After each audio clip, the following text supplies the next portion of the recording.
raised in Europe. When I came over to Canada, one of the things that I realized is board game wasn't a mainstream thing. You know, there was no store, nowhere to play board games.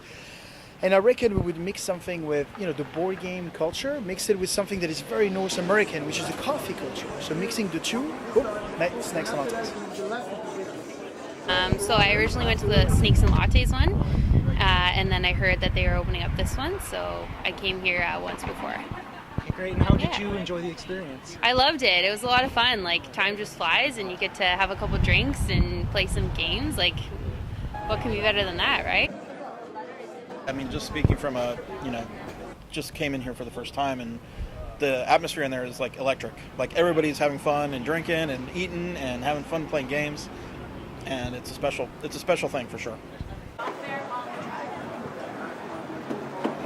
Your average hobby gamer is really hard pressed to play anything but their absolute most favorite game more than 10 times in a year.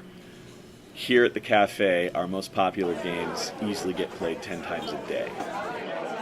I've been here for about maybe 10 minutes, like not too long, but it's going to be about 45-minute wait, so it'll be about an hour by the end of it. The rule to help you get a seat here is earlier is better, whether you're talking about day of the week or whether you're talking about time of day. The earlier you come here, the easier it's going to be to find a seat. We're trying to bring board games to everyone, you know, making sure that they get a great experience at a cafe, playing games and discovering what's up there, you know. Lots of games were created, besides just the regular Monopoly, Trivial Pursuit, and Sorry that we all know. There's so many games, so many more new games that were created. So this is what we want to introduce to people. And we're also very excited to see all those board game cafe popping up all over Canada, you know, and even USA. Like, it's happening, you know. So we are very excited.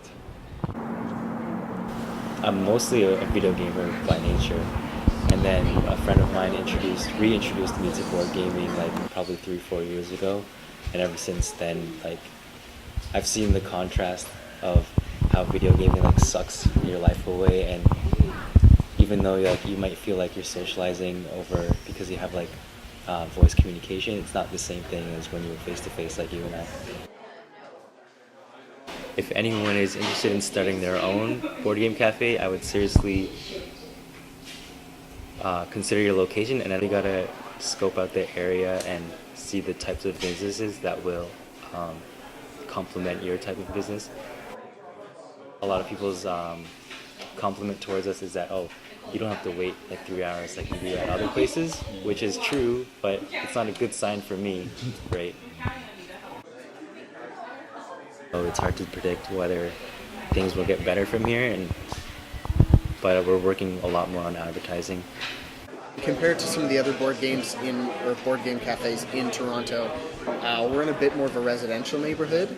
So we get a lot of families coming in and younger kids, and it's really great when you see these young kids come in and have a great time playing board games and talking with the parents. It's a great alternative to video games, and it gets kids a lot more social. They interact with each other, and they have a lot of fun playing these games. So instead of just staring at a TV for 4 hours, you're still playing a game and it's lots of fun, but you're learning a lot more, I think, and having to figure things out for yourself while also interacting with the other players.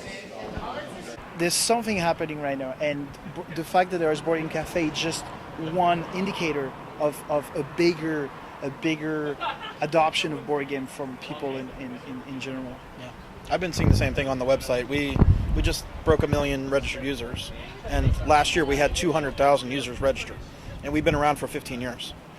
And some people will say, have games made a comeback?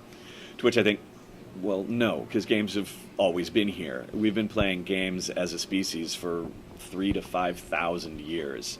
Games have never gone away. They've changed form. They have waned or waxed in popularity, but they've never gone away. You can go video game and play by yourself, but board games is a social hobby, and people are discovering that, you know, I can hang out with my family or I can hang out with my friends and play a game instead of just chatting on the phone or instant message or whatever. So it's kind of like a going back in time, right, to a different time, and that's cool. I think that in a world where we spend far too much time staring at these, just people in their screens, on their computers, watching TV, not interacting with other people, games provide a face-to-face social outlet for communication and interaction. Play games. That's what I have to add to this. Unless you've been paying close attention to the gaming industry over the last 20 years or so, you have no idea what is out there. There are amazing games that you have never heard of that do things you wouldn't imagine a game could do.